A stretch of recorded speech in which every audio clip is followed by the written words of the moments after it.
ao segundo bimestre, na nossa disciplina Inteligência Artificial. Na semana passada vocês fizeram a prova, já podem depois olhar lá, a nota de vocês já foi lançada, né? E aí a gente vai estar começando agora esse segundo bimestre. Aí a questão da prova valerá a prova oficial deste bimestre, aliás, tem pontuação maior, vocês devem lembrar. E eu acredito até, eu estava olhando aqui uma questão referente à pontuação das atividades em salas. Deixa eu confirmar aqui se a disciplina é de 12 mil ou de 14 mil pontos. Não, é de 12 mil. Então, as atividades de sala, a pontuação será de 1.500 pontos. Serão divididas em 3 atividades, cada atividade valendo 500 pontos. Muito bem. Então, hoje a gente estaremos iniciando, então, o trabalho com a unidade 3, tá? Estaremos falando, então, sobre lógica nebulosa. A lógica nebulosa, nós teremos 3 sessões que estaremos trabalhando com essa lógica nebulosa. Na sessão 3.1, Introdução à Lógica Nebulosa, sessão 3.2, Conjuntos Fuzzy, e na sessão 3.3, Elementos da Lógica Nebulosa. Então, a primeira coisa que a gente tem que ter ideia é que essa questão da lógica nebulosa, ela pode ser identificada, né, pode ser chamada de 3 formas, basicamente. Então, todo momento que eu falar lógica nebulosa, lógica fuzzy e lógica difusa, é a mesma coisa.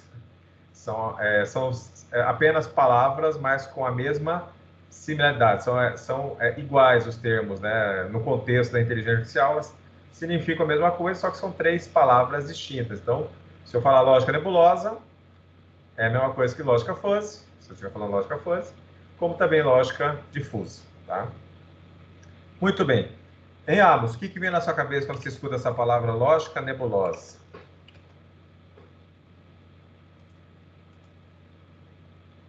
Amos? A palavra é novo para mim, professor.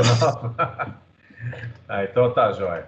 A ideia da questão nebulosa é quando a gente trabalha em cima de situações que existem incertezas. Então, também é nebuloso, a gente considera que as questões esteja acontecendo uma certa incerteza do que estamos verificando, né? Então, nesse contexto, significa o seguinte, dentro da lógica da computação, da disciplina de inteligência artificial. Todo momento que a gente trabalha em cima de incertezas, a lógica nebulosa ela pode ser utilizada para que possamos modelar o problema e, a partir dessa modelagem, estejamos passando isso para que o computador consiga entender essa imprecisão que nós muitas vezes nos comunicamos. Por exemplo, aqui tem uma pergunta que é muitas vezes nos feita. Essa seguinte situação, né? Vamos imaginar que alguém pergunta se você tem dinheiro na carteira, né? A resposta para essa pergunta seria sim ou não. Ou você tem dinheiro ou você não tem. Mesmo que você não lembre, você vai lá abrir sua carteira e vai verificar se tem ou não tem. Mas se a pergunta for essa, nós respondemos sim ou não. Então, é uma resposta que nós falamos que ela é booleana. São 2 valores. Ou é sim ou não, né? Então, faria parte de uma lógica mais simples. Entretanto, se a pergunta fosse se você tem muito dinheiro na carteira, esse termo muito dinheiro, na realidade, já traz uma situação que não é clara. Qual seria a resposta coerente? Por quê? Ter muito dinheiro, basicamente, cai em 2 situações, né? Uma delas, que para que tivéssemos um grande volume de dinheiro realmente, de notas, haveria que a carteira, talvez o espaço dela não comportasse muitas cédulas, né? Muitas moedas, para que pudéssemos achar que estejamos com um grande volume de dinheiro, muito dinheiro, né? Se o muito dinheiro está correlacionado a notas. A gente pode falar, muito dinheiro é nota, mas muitas vezes muito dinheiro não é nota, né? Por exemplo, existe uma nota no nosso do real, né? A nossa moeda, que vale R$ 200, né? Então, se a pessoa tiver na carteira dela 10 notas de R$ 5, Se a pessoa tiver uma nota só de 200, é evidente que essa nota terá um maior valor financeiro do que o volume de 10 notas de R$ 5. Por isso que é muito relativo esse ter muito dinheiro. Se nós fôssemos relacionados à quantidade de papel moeda, né, que esteja dentro da carteira, é uma questão, ou se nós estamos falando sobre a questão do valor monetário. Então, se a pessoa tem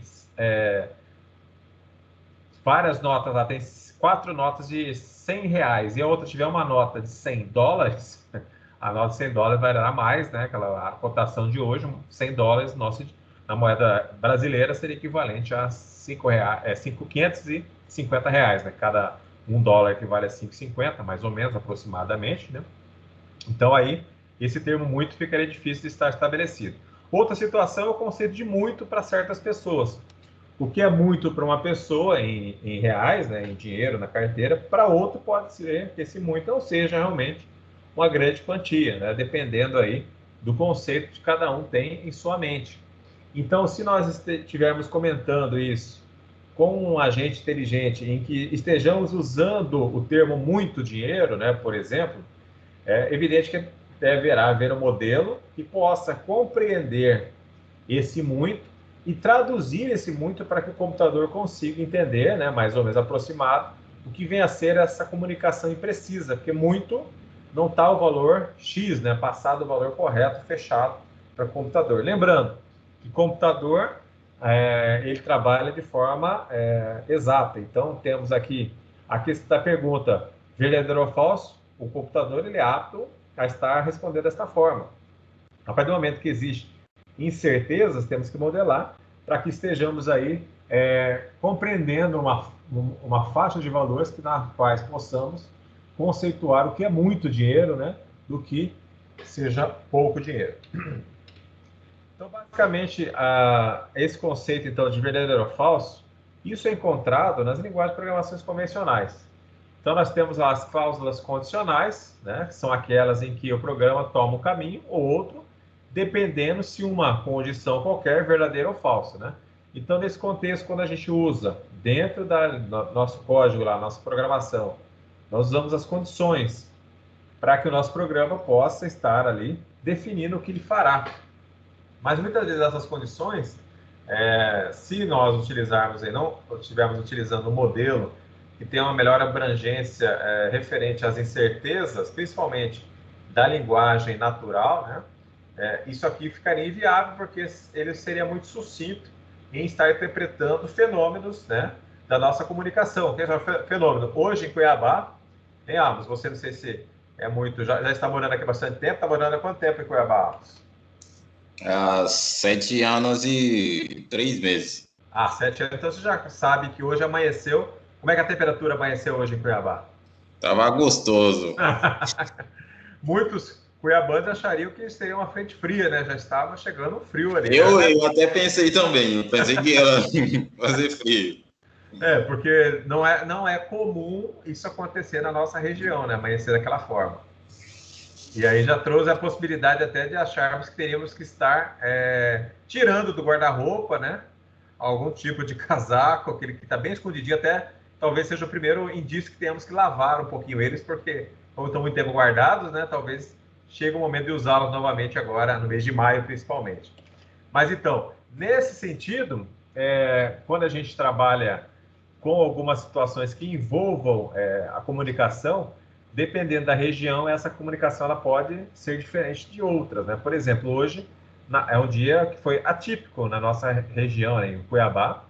Amanheceu dessa forma, não é comum, parece que ia esfriar, né? Tem uma frente fria que chegaria. Amanheceu 22 graus, não é comum, mas aí em outras regiões isso é normal. Então, essa variação, para que o computador consiga interpretar, vamos imaginar que o agente inteligente esteja comunicando com a pessoa de Cuiabá.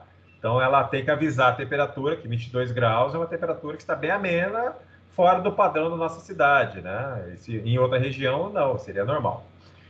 Muito bem. Então, os computadores, se a gente fosse trabalhar de forma até de temperatura frio ou quente, ele trabalharia, basicamente, ele funciona melhor em questões que seriam binárias, né? Ou seja, verdadeiro ou falso, 0 ou 1. E nesse contexto, essa comunicação de 0 a 1, trabalhando apenas com esta precisão, a comunicação seria inadequada, né? Não traria fluidez na nossa comunicação, que eu menciono assim, se fôssemos usar o agente inteligente, que se comunicasse apenas de forma precisa, né? Mas a ideia é que esta comunicação imprecisa nós possamos modelar. Quando eu falo modelar, é pensar o que é nessa nossa região, por exemplo, ou até na questão social, se fosse falar sobre o dinheiro, naquele exemplo do muito dinheiro na carteira, o muito dinheiro pode ser para cada pessoa uma questão meio diferente. Mas basicamente, eu acredito, né? Se estiver acima, por exemplo, a partir de R$ 200 na carteira, já podemos considerar que esteja um pouquinho de um volume não comum numa carteira, não sei. Mas aí, se a pessoa tiver R$ 3.000, aí sim já podemos considerar que ela esteja com muito dinheiro na carteira, né? Depende do que ela estiver fazendo, mas já é muito dinheiro para estar andando na carteira. Então, nesse contexto aqui, o computador trabalha verdadeiro ou falso, e nessa teoria de verdadeiro ou falso, nós não conseguimos encaixar nesse tipo de certeza. Então, aqui menciona lá que o computador ele consegue fazer, decidir binariamente entre uma questão verdadeira e uma questão falsa. Já nós, seres humanos, nós conseguimos tomar decisões sem ter 100%, né, de convicção, de certeza sobre essa nossa decisão, né? Então, não precisamos dar certeza de 100%, de algo 100% falso ou verdadeiro, né, para tomarmos uma decisão. Vocês, por exemplo, quando se matricular no curso, vocês talvez, não sei se vocês estavam totalmente decididos, mas existia aí na cabeça de vocês uma ideia em fazer, mas a decisão em si, então, nossa, da espécie humana, muitas vezes nós não estamos totalmente convictos, 100%, né, de estarmos decididos sobre alguma situação, mas mesmo assim fazemos, muitas vezes usamos aí até a questão daí da imprecisão para tomarmos decisões. Muito bem. E nessas indecisões que nós muitas vezes nos comunicamos, basicamente isso se encaixa na nossa linguagem natural. Então, olha lá, quando usamos a linguagem natural, no caso, nosso caso aqui, o português, ou qualquer outro idioma, como o francês, né? Teríamos também a questão de várias doses de imprecisão, e essas doses de imprecisão têm que ser modeladas. Se estamos criando um agente inteligente que interpreta a linguagem natural, ele tem que interpretar uma informação dependendo da região em que essa informação chegou, né? Qual região, questões sociais dessa região, estatística da população, entre outras situações, para que possamos criar aí um modelo que siga as informações que forem transmitidas e consiga situar nesse contexto das informações passadas. Por exemplo, quando nós falamos aqui, olha, é uma situação que existe imprecisão, né? Por exemplo, Antônio é alto. Alguém consegue mensurar qual seria a altura do Antônio? O que vocês pensariam aí, João? Se alguém falasse que o Antônio é alto, qual seria a altura? Assim como o senhor explicou, vai depender eu posso dizer, a métrica da população. Exatamente. Porque tem uma certa região que a pessoa mais alta tem que estar 1,80 m. Sim. E tem região também, o máximo é 1,60 m. Então, depende da região. Sem dúvida. Nesse contexto, modelar esse sistema de altura, realmente, vai depender da região, né? Do que está ali naquele local. Além dessa situação, então, até você mencionou da região, mas nós mesmo já temos métricas na nossa cabeça, né? Para que possamos identificar que é uma pessoa alta ou não. Muitas vezes usamos nossa experiência para definir essas medidas de corte, né? Mas é evidente que cada pessoa, na verdade, uma sociedade em si, cria o que seria ali o conceito de uma pessoa alta, uma pessoa baixa, uma pessoa mediana, né? Referente à altura, né? Por exemplo, também outro tema, né? Beatriz é jovem. O que vem a ser jovem, né? Jovem conota também várias situações. Se usarmos aí o conceito convencional, Eu nem sei mais, acho que jovem vai até qual a idade, mais ou menos, que vem na cabeça de vocês? Na minha região, jovem chegar até 30. Passou Até 30 30. já. Já perde um pouquinho o título de jovem. Já perdeu o título de jovem. Não, mas vamos imaginar. Bom, perfeito, 30 até 30, né? Até 30. E a pessoa que tem 31? Ela não é nada jovem? Não tem nem um pouquinho de jovem? Entrar outra questão também, as pessoas dizem que depende do pensamento da pessoa, né? Então, isso é. Talvez uma pessoa tenha 70 anos, mas ele pensa como jovem, ela tem a energia de um jovem. Você não pode considerar essa pessoa como velho. Verdade. Exatamente. Olha uma outra consideração, então. Não só a idade biológica, né? Mas Não. a questão mental, né? A disposição, a alegria, né? A vontade de viver. E realmente não vai ter filho da idade, vai sim da cabeça da pessoa, né? É isso mesmo. Então, até nisso, quando vai se pensar em criar um agente inteligente para que ele explique isso, ele tem que talvez saber se conceituar, né, em termos de idade, né, jovem, se for apenas a questão de idade, ou se estaremos relacionados a questões de pensamento da mente, né. Hoje em dia tem, inclusive, não sei se vocês já observaram aí, está tendo até a vacinação do pessoal aí de 65, 70 anos, né. Só que essa vacinação agora já existe um grupo prioritário. Então, existiam os idosos acima de 60 anos e agora tem um grupo que é o mais idoso ainda, ou seja, a preferência agora é acima de 80. Então, até esse conceito de idade vai se mudando com o tempo, né? Agora já tem o preferência, ou seja, vai ter lugar que o idoso de 80, lógico, vai ter preferência acima de 80, e o idoso abaixo tem que esperar esses outros serem atendidos. Muito bem. Outra situação também que nos traz aí, remete à imprecisão. Olha lá, Carlos tem boa saúde. O que seria boa saúde, né? É um tema também que nos remete a uma imprecisão. Boa saúde, a gente não sabe o que pode ser essa boa saúde. A gente pode, não. Na minha interpretação, a pessoa de boa saúde é uma pessoa que tem uma vida normal, que não tome tantos remédios, né? Não tem remédios controlados, né? Que tem uma vida também saudável, referente a exercícios físicos, entre outras situações. Então, isso aí podemos considerar que seja uma boa saúde.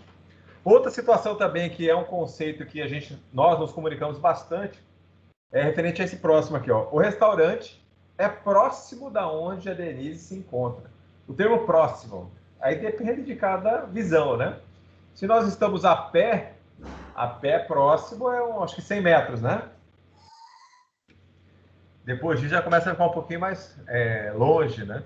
Mas aí próximo de carro também é um outro termo, então já muda essa figura, né?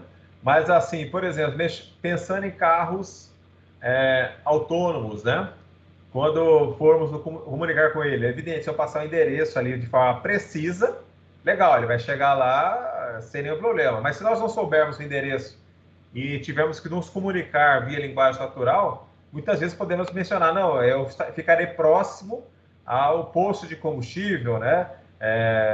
Entre a rua que tem um banco e a rua que tem uma loja de carros. Então, a gente vai usar termos também que estarão trazendo imprecisões. E a ideia é que esse agente inteligente consiga interpretar e nos posicionar conforme evidente também, né, a modelagem que foi estabelecida, esse termo próximo, que ele consiga interpretar referente à distância, o que vai ser próximo, né?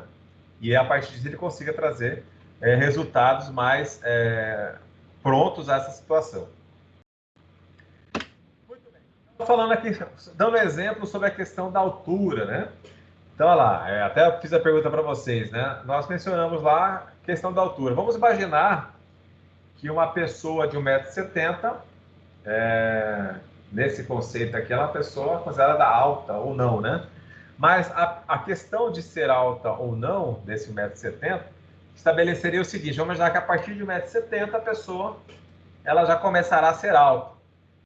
Mas a ideia é que ela não é totalmente, vamos dizer assim, 1,70 m não é. Agora, se comparar uma pessoa que tenha 1,90 m a 2 metros, aí sim podemos considerar que essa pessoa seja muito alta, né? Então, nessa situação, a gente pode, modelando esse sistema, não estabelecer um valor fixo para que estejamos lá classificando essa pessoa, né, nessa métrica como tendo a altura acima de um valor, a mais alta possível, ou que teríamos ali que estar considerando essa pessoa que, por exemplo, se ela tiver 1,69 m, ela não pertenceria a essa situação de ser alta, mas ela está próxima. Então, esses termos desta qualificação, esse tipo de corte, a gente tem que estar deixando o computador aqui, modelando isso matematicamente para que ele consiga agir aí, qualificando essa pessoa dentro deste conceito. Aí lembra ali, né? Lembra que nós, seres humanos, temos em nossa mente, devido à nossa experiência, uma altura aí, né, que possamos considerá-la como alta. Então, temos nessa situação aí em nossa mente um valor arbitrário, cada um tem o seu, principalmente devido às suas experiências, né? Uma criança vai achar que muitas pessoas são altas, assim que elas começarem a crescer, elas verão que não é bem assim, né? Que ela vai estar estabelecido pela altura dela, né? Mas nessa situação é interessante que, dentro da questão do computador, tenhamos então a abrangência, né? Nem, por exemplo, a pessoa de 1,70 m, ela está iniciando o processo das pessoas altas, né? Mas ela não é totalmente alta. Então, a ideia da teoria de conjuntos, quando se usa lógica nebulosa, é que o elemento ele não estará 100%, ele poderá estar 100% pertencente ao conjunto, mas ela poderá estar pertencendo ao conjunto em certa probabilidade, porcentagem, né? Então, teríamos aí uma situação de que ele estaria tendo um grau de pertinência, que é o termo usado aqui, um grau de pertinência, em participar de um conjunto e participando até de outros conjuntos, que na realidade, na teoria de conjuntos convencional, o elemento está no conjunto ou ele não está. Ele não pode estar meio dentro do conjunto. E essa ideia da lógica fuzzy é para que possamos modelar matematicamente e estejamos qualificando se ele está, uma parte dele pertence ao conjunto, não 100%. Então, olha lá, lógica nebulosa como a lógica de múltiplos valores. A ideia é uma lógica de múltiplos valores, né? Então, ao invés de pensarmos só numa lógica proporcional, em que ele pertence ou não a um conjunto, ele poderá estar tendo diferentes gradações de verdade ou falsidade, ou seja, ele não estará 100% verdadeiro e estará variando essa probabilidade de 0 a 100 dentro de um conjunto. Então, a lógica nebulosa lida com problemas em que diversas variáveis detêm valores do intervalo de 0, ou seja, 100% falso, ele não pertence ao conjunto, a 1, ou 100%, que ele estaria pertencendo 100% ao conjunto. Então, a ideia é que, a partir disso, possamos qualificar qual a porcentagem que aquele elemento daquela informação imprecisa pertence àquele conjunto que nós modelamos, né? Então, a resposta da busca aparece como resultado do processo de dados que leva o conhecimento inexato parcial decorrente de valores dessas variáveis, ou seja, via esta modelagem. Nós faremos uma modelagem daqui a pouquinho para que vocês possam visualizar. Muito bem. Então, conceitos básicos da lógica nebulosa. Então, basicamente, nós temos que, para modelarmos o nosso sistema, é necessário que estejamos criando aí um conjunto nebuloso, que é um conjunto de itens relacionados em certo grau, né, de pertencer ao conjunto. Então, modela-se a questão dos conjuntos, estabelecendo aí uma equação para que possamos aí nortear o que estará 100% pertencente ao conjunto ou 0%, ou seja, totalmente fora do conjunto. Além disso, estabelecer regras nebulosas.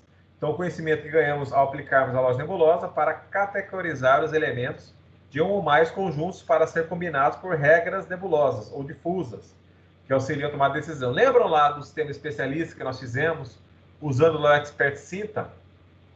Nós modelávamos nossas regras lá via condições if. Fazíamos as nossas condicionais e, a partir dessas condicionais, fazíamos com que a nossa aplicação tomasse uma decisão.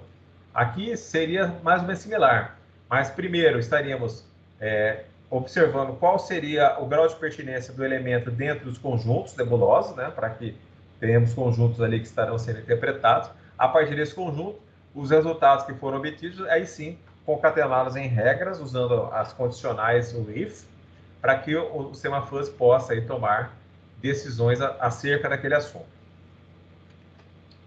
Beijo, pessoal. Gabriel, opa, Jean está por aí também. Está escutando, Jean? Estou aqui, professor. Muito bem. Temos aqui, então, a teoria clássica, né? Temos aqui uma imagem que demonstra uma pessoa do lado direito aí de terno. Essa pessoa, consideraríamos ela como alta, e os demais aí não seriam altos, né? Mas observando que até a pessoa ali ao lado, a pessoa de terno, de camiseta laranjada, né? Estaria ali bem próximo de altura para dessa pessoa alta. Mas essa que é a teoria de conjuntos clássicos, poderíamos considerar que zero, ou seja, falso, que todos os indivíduos que estão dentro desse gráfico, né, contemplando esse rapaz aí de camiseta laranjada até a mocinha aqui de rosa, vestido rosa, todos esses 4 elementos estariam fora do conjunto das pessoas altas, ou seja, o computador apenas falaria que elas são todas iguais, mas se nós observarmos bem, existe uma diferença de altura relativa a essa mocinha de rosa aqui, de vestido rosa, com os demais pessoas que estão neste gráfico. Ela é menor de todos. Então, se fizesse apenas a separação do que é maior do que é menor, pelo simples fato de ele não estar embutido no gráfico, teríamos que todas elas não pertencem ao conjunto, né, das pessoas altas. Ou seja, se o X for um desses 4 elementos, desses 4 indivíduos, né, eles não estariam pertencendo ao conjunto das pessoas altas. Em contrapartida, essa única pessoa aqui estaria aqui pertencente ao conjunto das pessoas altas. Então, seria apenas essa forma, uma forma apenas de estar identificando, e não poderíamos qualificar que esta pessoa que está aqui em laranjado aqui está próxima, né? Seria aqui quase uma pessoa alta, né? Podemos considerá-la assim, se usássemos este conjunto. Não, nessa situação aqui, classicamente, ou está no conjunto ou não está. Se nós fôssemos usar a questão nebulosa, aí observe que existe aqui uma função.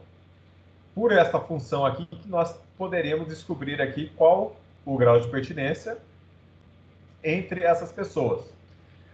Aqui está considerado o seguinte. Vamos analisar aqui o gráfico, né? Nós temos aqui 100%, ou seja, quem atingiu essa medida aqui de 100%, ela pertence totalmente ao conjunto das pessoas altas. Então, totalmente ao conjunto das pessoas altas.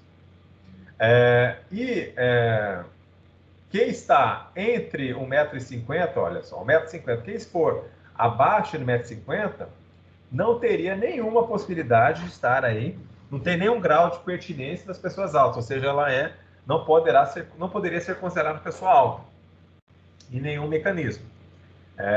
E as pessoas que estão ali entre 1,50 m até, no caso, 2 metros, menor que 2 metros, elas seria calculado qual o grau de pertinência que esse indivíduo se encontra, né, dentro desse conjunto das pessoas altas.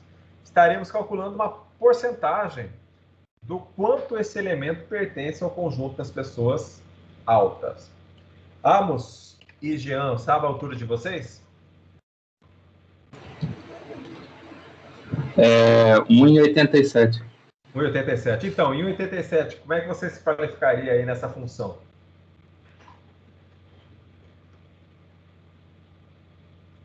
Qual seria seu grau de pertinência no conjunto das pessoas altas, via esta função que está aí descrita?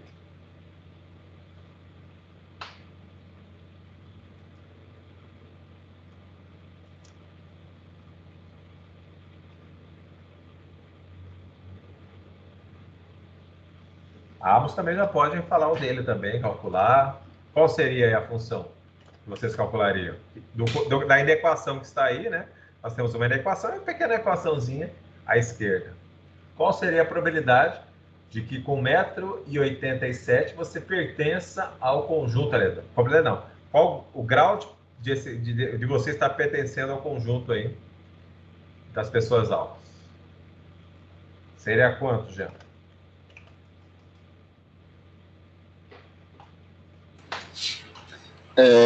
Tipo, no caso, é só fazer o cálculo aqui, né, professor? Normal. Normal, bem simples. Só você ver em qual equação se encaixa a sua altura e fazer o cálculo.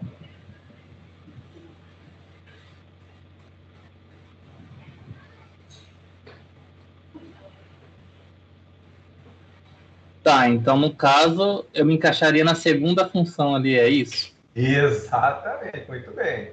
Sua altura se encaixa ali. E agora, qual seria a sua porcentagem?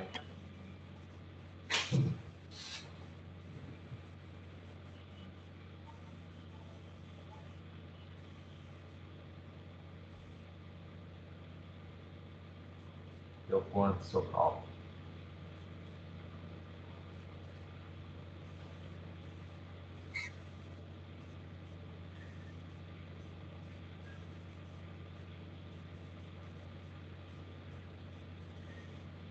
Lembrando que o g de x, o x é sua altura, né? É só você substituir, tirar o x, colocar a sua altura e fazer o que está ali descrito.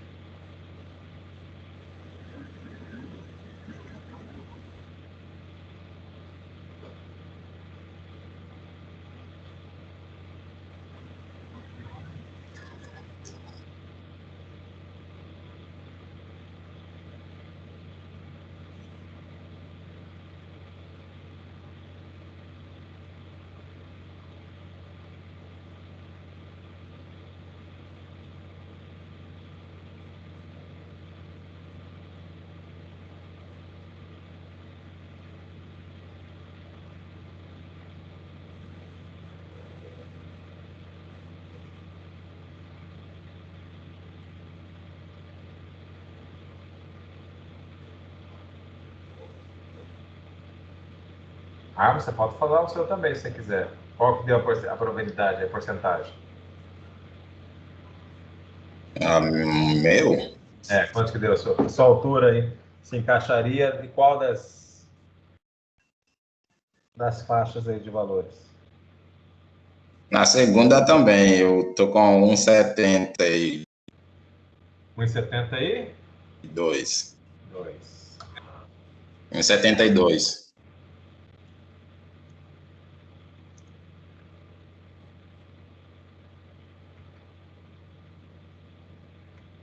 Muito bem. E aí, pessoal? O que você, Jean, qual o seu cálculo?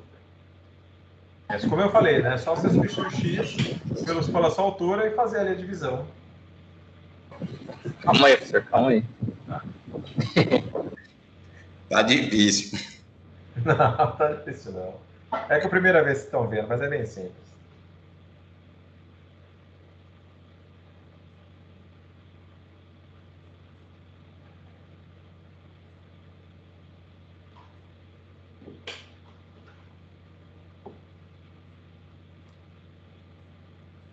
Sim, professor, esses maior e menor, essa setinha, elas atrapalham alguma coisa ou não? É só você fazer. Na verdade, é só indicar qual cálculo você vai fazer dependendo da faixa ali que for encontrada, né? Só tem um cálculo ali para você fazer.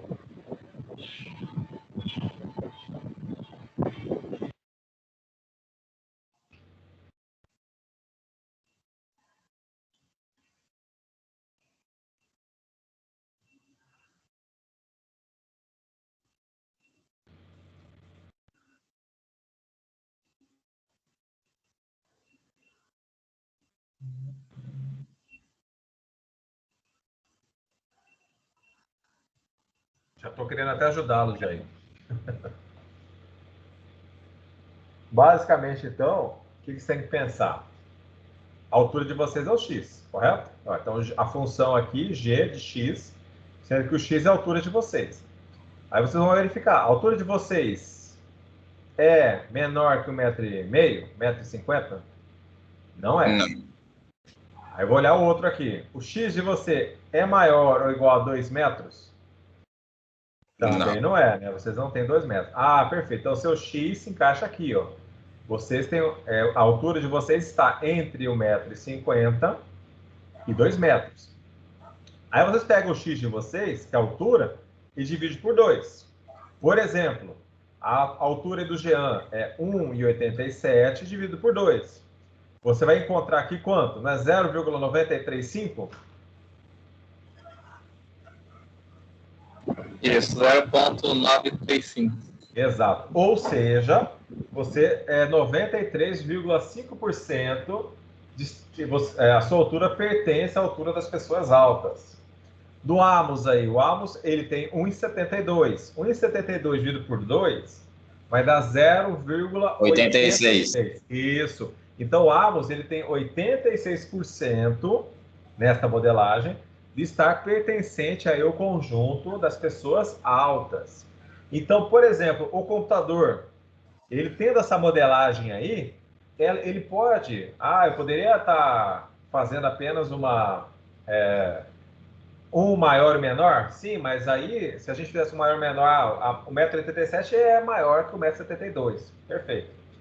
Mas nós não conseguimos qualificar quanto eles estão próximos da altura do conjunto das pessoas altas. Então, por aqui eu posso mencionar que o Jean está mais próximo, evidente, né? Faltando um pouquinho ali, está com 93. Então, podemos considerar que ele está bem próximo das pessoas altas desse conjunto. E que o Amos está um pouquinho abaixo, mas que está com uma boa, né? Está com mais de 85% pertencente ao conjunto das pessoas altas, né? Então, qual a ideia? Que nós estejamos, a partir disso, criando uma porcentagem de que a pessoa pertence ou não ao conjunto das pessoas altas. O limite aqui é de 1,50 m. Vamos calcular 1,50 m, neste cálculo aqui simples, seria o quê? Que ela estaria a 75%, então ela está a 75% das pessoas. A partir disso já nem calcula mais, já é zero. Então, ou seja, se uma pessoa ela aparecer ali abaixo, com 1,50 m, né, abaixo de 1,50 m, consideramos que ela não é alta, ela é 0% de alta, está totalmente fora. Entre esses valores, nós fazemos um cálculo aqui para que tenhamos as probabilidades, porcentagens, né? Porcentagem, não probabilidade, porcentagem. Aí, por aqui, eu posso qualificar quem está mais próximo, né, do conjunto, ou seja, pertencer mais, está mais próximo de ser 100% das pessoas altas. E, nesse contexto, a pessoa que estiver acima de 2 metros, ou seja, ela alcança 100% do conjunto das pessoas altas. Então, ela será sempre alta nesse contexto, pertencendo 100% às pessoas altas. Então, nessa simples modelagem aqui, é evidente que existem várias funções que nós veremos depois. Tem a função trapezoidal, que nós vamos usar, a função triangular, que a gente faz um cálculo um pouquinho mais elaborado, né, para que possamos encontrar essas probabilidades. Mas aqui, neste tipo de situação, isso aqui é a modelagem matemática que eu mencionei, só para que possamos qualificar aqui qual a porcentagem, né, quanto aquele elemento pertence àquele conjunto.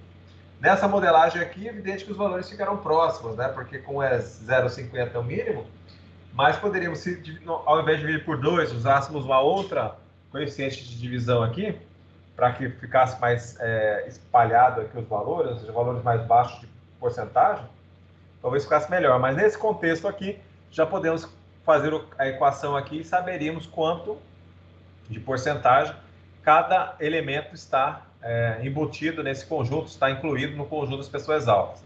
Então, aí, na situação de vocês dois aí, um estaria com 93,5% pertencente ao conjunto das pessoas altas e o outro estaria 86% pertencente. Nessa modelagem fictícia aqui, tá, pessoal? Não que possamos considerar aí como a única forma de estarmos modelando, né, esse problema. Mas muito bem, então aqui temos uma ideia de como faríamos para que pudéssemos converter valores dentro de uma faixa de valores em porcentagens de estar pertencendo ou não a um conjunto. Como é que o gráfico funcionaria? Se nós tivéssemos um gráfico aqui, temos aqui então a seguinte situação: sempre estaremos passando de 0 a 1. Observem, ó, o limite do gráfico que sempre será 1. Esse 1 equivale a estar a 100% pertencente àquele conjunto, né? Então, aqui nós temos 1,50 m. Observe que o gráfico ele sobe, né? E ele atinge o cume aqui, o pico dele, em 2 metros. E a partir daqui, todas as pessoas que forem lançadas ali acima de 2 metros, todas elas serão consideradas pessoas altas, né? E de 1,50 m a 2, aí seria a probabilidade de quanto ela pertence a esse conjunto das pessoas altas, variando, lembrando, de 0 até 1, tá? Levando essa equação também como mecanismo de estar aí modelando esse problema, tá? A ideia de usarmos gráfico, nós também faremos nas outras algumas atividades para que a gente possa interpretar esse gráfico. Conforme o gráfico, né, nós poderemos estar aí usando as funções adequadas para utilizar aí, interpretar o gráfico e criarmos a nossa modelagem, tá? Mas basicamente é isso. A variação sempre será de 0 a 1 e os valores estarão nessa faixa aqui de lançamento, em que, observe que abaixo de 1,50 m todos são zero, ou seja, não pertence de forma alguma ao conjunto. E a partir daqui eles começam a pertencer ao grupo de pessoas altas com porcentagens até que atinja ali o 100%. E a partir desses 2 metros, qualquer altura que for informada será aí considerada uma pessoa alta. Muito bem. Além de estarmos usando esta modelagem aqui, matemática, uma função, né, para que façamos o cálculo, também usaremos também a questão de operadores lógicos para utilização da teoria da lógica fuzzy. Tá? Então, nesse contexto, basicamente, nós poderemos usar os seguintes operadores: o não, o e e o ou. Cada um desses operadores estará trabalhando com informações distintas na comparação do valor que nós calculamos, né? Vocês calcularam aí, via esta equação aqui, nós calculamos o g de x. O g de x que vocês calcularam, a altura de cada um aí é 0,935, o outro 0,86. Então, esse g de x aqui, que está nesta função, ele que é usado aqui para que estejamos calculando, né, esses operadores. O primeiro operador, lembrando, nós não fizemos um cálculo, e quando eu falei para vocês 0,965, esse 90, e até converti depois para, por exemplo, 93,5%, quando ele trabalha em porcentagem, vai de 0 a 100, correto? Então, se é de 0 a 100, o não fuzzy, o cálculo é o seguinte: se nós colocarmos aqui o não fuzzy da altura aí do cálculo do Amos, deu 0,86.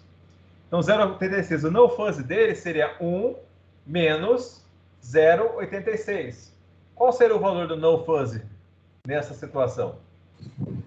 0,14? Isso, 0,14. Esse seria o no fuzzy, né? O no fuzzy dele seria 0,14. Quando a gente usa o e-fuzzy, nós pegaremos o menor valor entre eles. Por exemplo, se nós usássemos x aqui para a altura do Amos, 0,86, e o seu, Jean, de 0,935, o e-fuzzy, qual o valor que eu estaria respondendo aqui? O mínimo entre os dois. Qual foi o mínimo? 0,14? Não, 0,86. Aqui, nesse sentido aqui, a gente vai falar o mínimo entre dois valores calculados, né? Então, a gente usando o operador e-fuzzy, a gente vai estar pegando o mínimo entre os dois valores que foram passados. Como nós passamos aqui 0,86 e para x e para y 0,935, então eu pegaria o mínimo deles. Quem é o mínimo? 0,86. Esta é a forma de trabalhar com esse operador e-fuzzy. O operador o-fuzzy, nós pegaremos o máximo, aí é ao contrário, né? Se x vale 0,86 e y equivale a 0,935, aqui eu pegaria o máximo no ou, então o ou aqui traria como resultado 0,935, o maior resultado entre os duas funções calculadas, né? Os dois valores calculados. Então, esses operadores que também podemos estar utilizando. Existem a ferramenta MATLAB, que a gente pode usar esses operadores fuzzy para que possamos tomar decisões em cima do que foi calculado ali sobre a função, né, calculados de cada um dos valores que entraram naquele modelo. Tá? Então, esta é a forma de calcular. A partir dessa forma, podemos fazer um teste aqui, só para que estejamos assimilando melhor. Vamos imaginar aqui, observando, né, um exemplo, né, observando ainda que as operações e-fuzzy, ou fuzzy e não fuzzy, só pode ser realizado sobre variáveis da mesma natureza, tá? Por que eu falo da mesma natureza? Então, eu não posso, por exemplo, nós estamos falando sobre altura. Aí, perfeito. Agora, vamos falar sobre peso. Aí, eu vou comparar a altura, um cálculo, uma variável de altura com uma variável de peso. Então, não é legal que façamos isso. Sempre que estejamos usando um valor proveniente de uma variável, de uma entrada, esse valor seja similar ao dos outros elementos que entraram ali nesse nosso modelo. Então, se eu estou tratando de altura, eu só tenho que comparar a altura dos outros elementos. Eu não posso calcular o peso, idade, né? Entre outras possibilidades. Então, eu tenho que sempre estar qualificando a minha variável para trabalhar com elementos que sejam da mesma natureza. Muito bem. Então, dito isso, para completarmos, é possível afirmar usando esses seguintes conceitos, aí, valores arbitrários aqui. Por exemplo, foi definido aí que hoje está fazendo calor, aí foi definido que esse calor aí que foi definido nesta variável é de 0,55. Então, esse dia, 0,55. Ontem fez calor e 0,75. Então, já sabemos que ontem fez mais calor do que hoje. E anteontem o calor deste cálculo que foi realizado foi de 0,15, ou seja, o menor calor encontrado nesse período, né? Então, hoje, ontem e anteontem, o menor calor foi de 0,15, ou seja, o dia foi menos quente. E nessa situação, se usássemos os operadores fuzzy aqui, né, para que fizéssemos a demonstração, seria o seguinte: o eFuzzy, usando essas variáveis aqui, referente ao calor, de hoje, ontem e anteontem. Esses são os elementos vinculados ao calor. O E, sempre estaremos pegando o menor elemento, né? Então, seria ali o anteontem, o 0,15. Ele seria o E. Faríamos uma união entre eles e pegaríamos o menor elemento para que fosse destacado. O OU, nós usaremos o maior elemento. Então, entre hoje, ontem e anteontem, referente ao calor dos 3 dias, o OU pegaria o período de maior calor. Então, ou seja, seria o de ontem. Então, ontem foi selecionado 0,75. E se fizéssemos aquela operador não, né? Anteontem não fez calor, então aí anteontem o que não fez calor foi 0,85. Então faríamos a subtração de 1 menos 0,15, que é o calor que foi feito anteontem, obteríamos aí 0,85. Ok, pessoal? Então é bem simples essa parte de operadores, mas a ideia aqui é que consigamos aí fazer com que possamos separar esses itens, sempre lembrando que o eFuzzy sempre estará trazendo na comparação dos valores ali, né? O menor valor entre eles. O OU estará trazendo o maior valor entre as variáveis que estão sendo observadas. E o não operador não, nós temos sempre que estar utilizando o valor 1, ou seja, 100% menos o que foi obtido aí no cálculo. No caso aí seria o 0,15, que seria o calor demonstrado no anteontem. E então teríamos aí o não anteontem, seria 0,85, ou seja, a maior parte do dia não fez calor, não foi um calor considerável. Ok, pessoal? Daqui a pouquinho só fazer exercício e fica mais claro, caso ainda tenha alguma dúvida. Muito bem. Quando, então, lembrando ali, nós vimos ali a questão do cálculo da função, né? Para que tenhamos aí um valor e possamos, nesse valor, qualificar a porcentagem de que o elemento pertence ao conjunto ou não, né? A partir disso, nós podemos, então, criar várias variáveis linguísticas para que possamos qualificar. Por exemplo, nessa situação aqui, em que estamos qualificando e criando inferência, então nós temos a possibilidade de criar conjuntos nebulosos, né? Para altura, né? Para peso, que é questão de magro, gordo, né? Gordo, entre outros, e idade, para a questão de jovem, né? A idade mesmo, idade cronológica. Muito bem. Nesse sentido, todo momento que a gente fala em criar uma inferência, seria similar ao que fizemos lá nos nossos sistemas especialistas.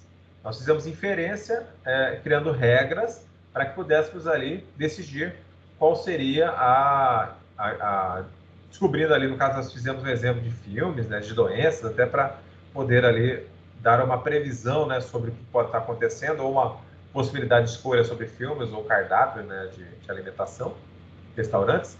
Então, nesse sentido, foram feitas perguntas para que fosse conduzido aí uma dedução do que a pessoa estava sentindo ou que ela queria consumir, né?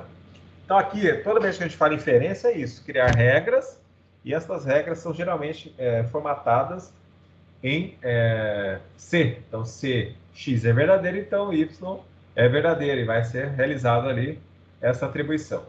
Mas, como estamos trabalhando, então, no conceito de lógica nebulosa, a gente pode estar qualificando o indivíduo entre esses conjuntos. Então, no caso aqui, se fôssemos criar um exemplo, uma pessoa para jogar basquete, ela deveria ter altura, peso, né, e idade.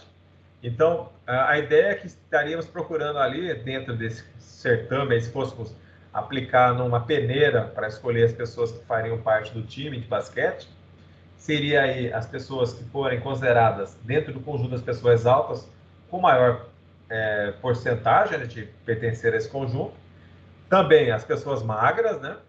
E a questão de idade. Então, se a pessoa se encaixar tendo aí as maiores notas maiores porcentagens referente a esses conjuntos, ela seria escolhida aí para jogar basquete, né? Então, a ideia que seria que, conforme os dados que foram armazenados por esta pessoa, ou seja, a altura dela, né?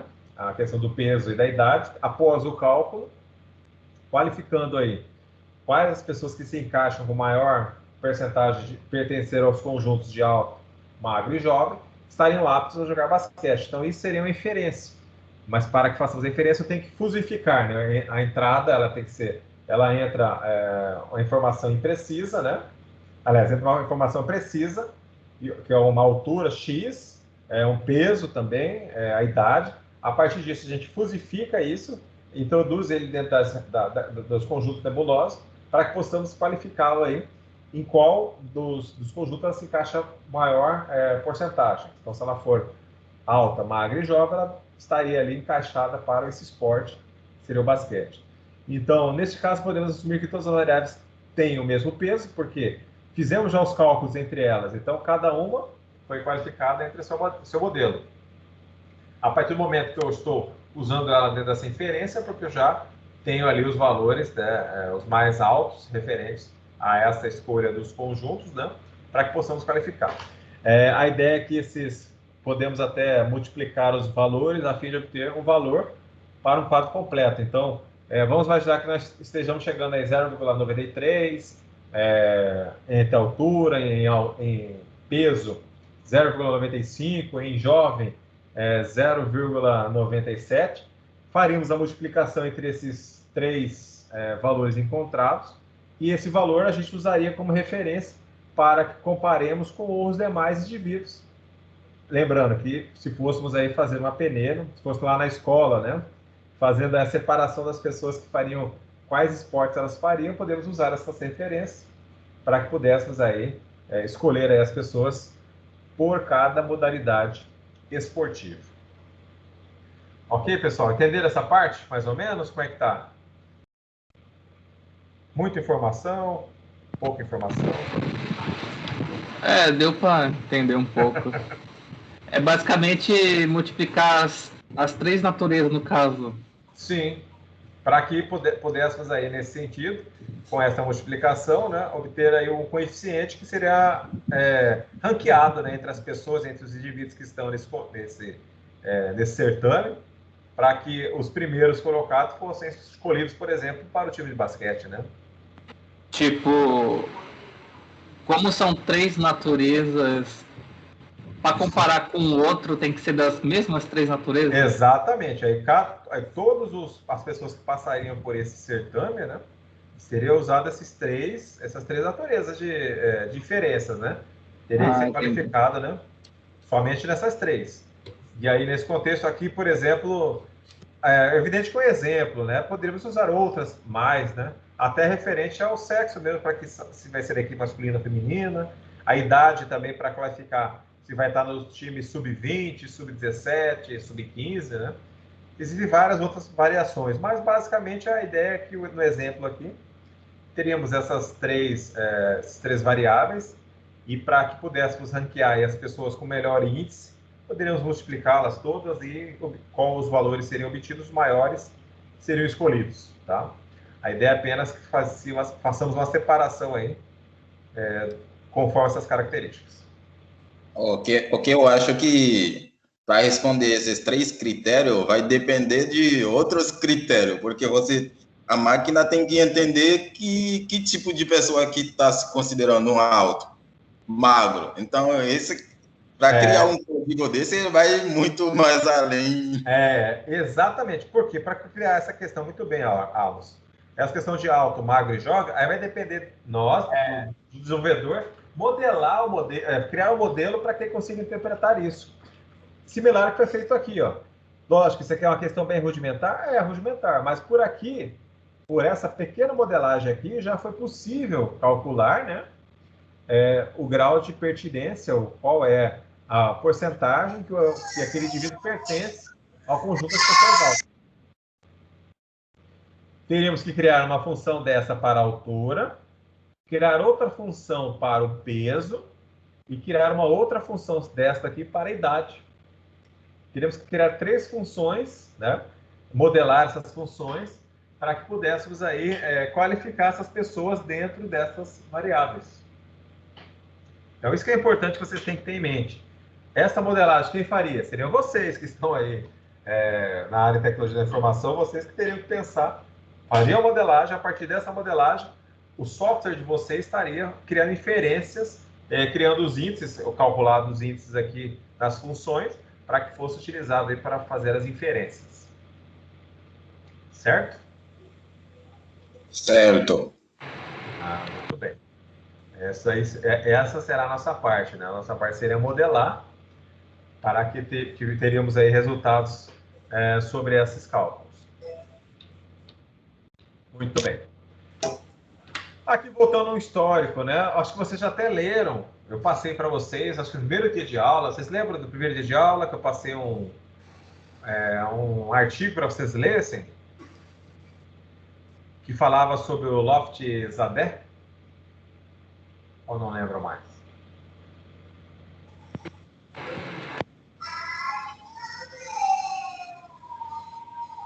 Acho que não, né? Esqueci. Tá certo. O Jean, acho que começou depois, não chegou. Até mandei para você, Jean, esse artigo, mandei? Uns artigos, você lê? Mandou, professor, só que eu não li ainda, não. Então tá. Desses artigos aí que eu mandei, ele fala sobre esse Zadeh, essa pessoa, né? Ele criou esse conceito de conjunto nebulosa. Então, ele viu que não a regra simples da lógica matemática, em que o elemento pertence ou não ao conjunto, precisava de alguns ajustes. Então, ele propôs isso aí, observe que é bem recente, né? 1965.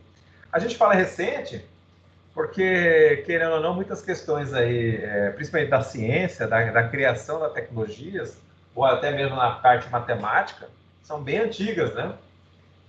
São questões aí bem antigas, principalmente questões matemáticas. Mas esse conceito matemático foi introduzido em 1965 por esse azerbaijanês, né, que mora nos Estados Unidos, dentro da Universidade da Califórnia, em Berkeley. Califórnia, o Vale do Silício fica onde, pessoal? Sabe dizer? Ou nunca ouviram falar do Vale do Silício? Nos Estados Unidos, né? Sim, mas fica na Califórnia, será? Agora pegou, hein? Eu preciso ir lá para saber. Oi? Preciso ir lá para saber. Você precisa ir lá no Google? Precisa ir lá para... Exatamente. Então, já para antecipá-los aí, ele criou essa lógica dentro do Vale do Silício. O Vale do Silício fica na Califórnia. Agora, eu não sei, aí nós, como o Árvores falou, tem que ir lá para ver certinho, né?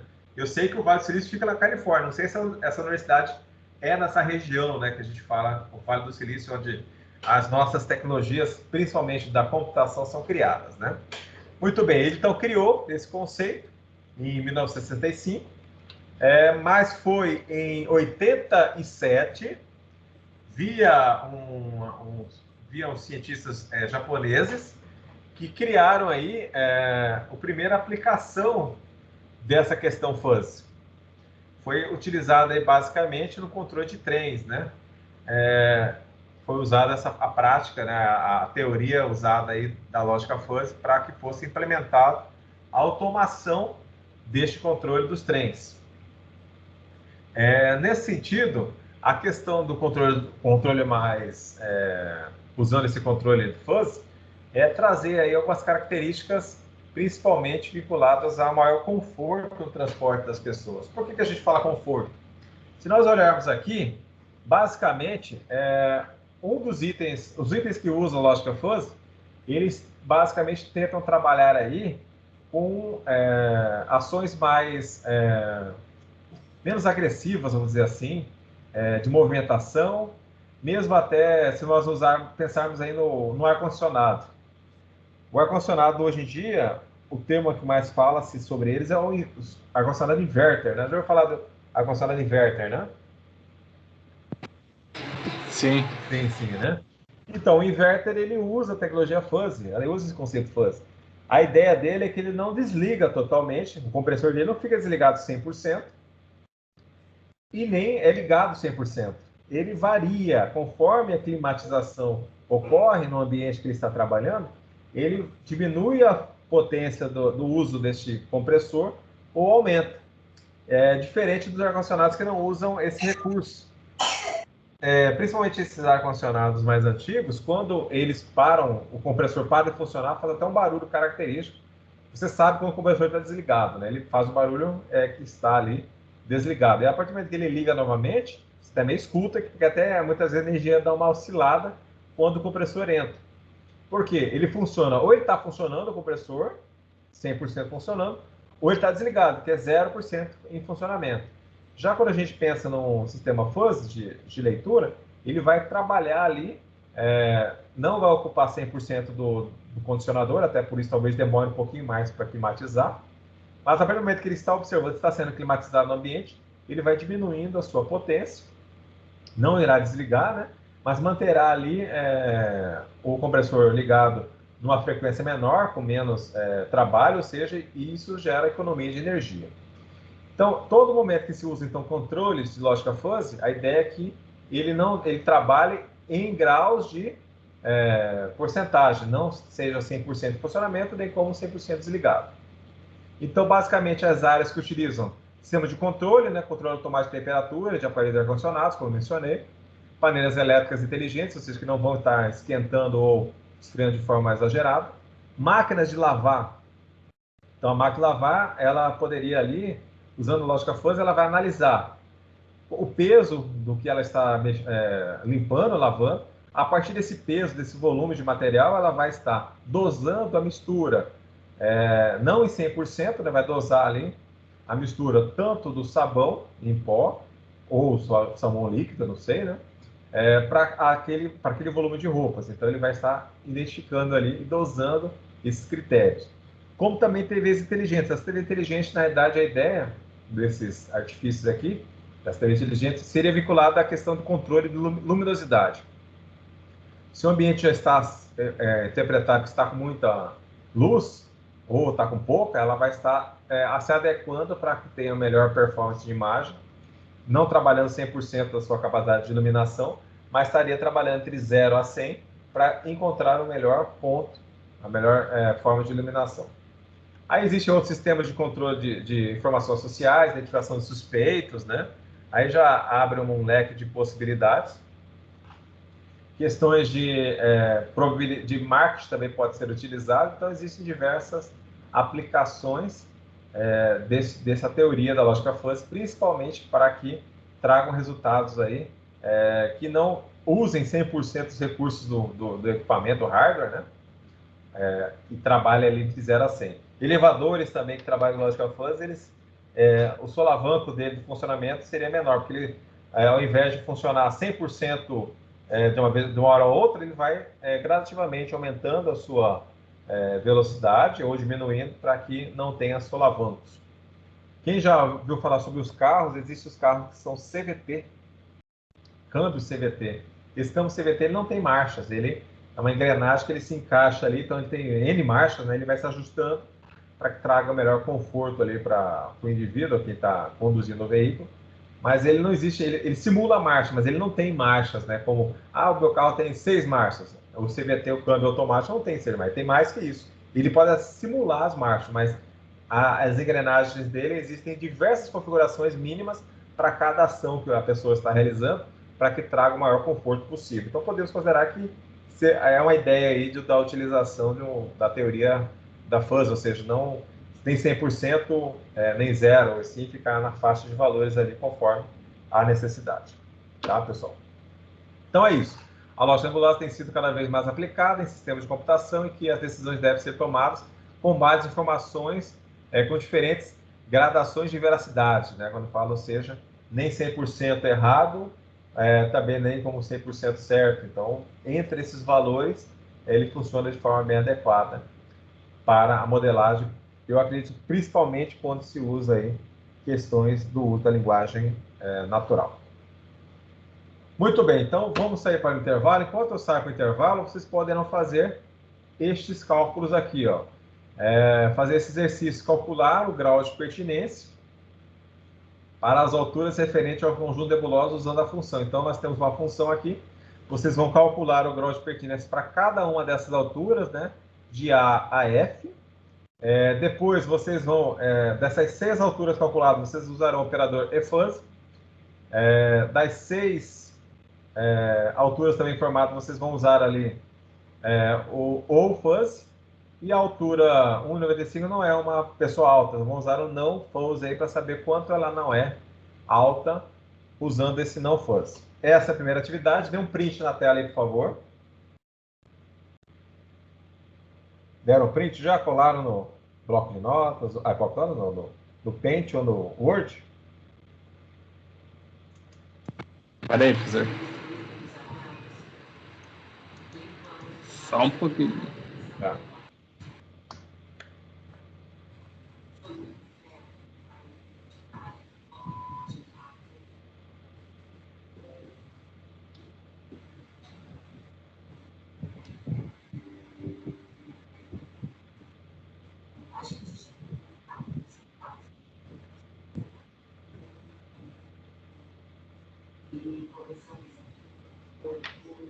Pode ir. Sim, pode. Aí vocês vão fazer essa atividade aqui. Não precisa mandar no meu e-mail, tá? No segundo horário vocês vão me mostrar. E também farão essa aqui, ó. Vou procurar, no mínimo, 3 artigos que usem lógica nebulosa em seu modelo, ou seja, que a lógica nebulosa é usada para algum experimento ali dentro do artigo. Essa é a área de computação, né? A área de computação é que use aí lógica nebulosa. Ou lógica difusa, ou lógica fuzz, tá? Esses termos que vocês têm que observar.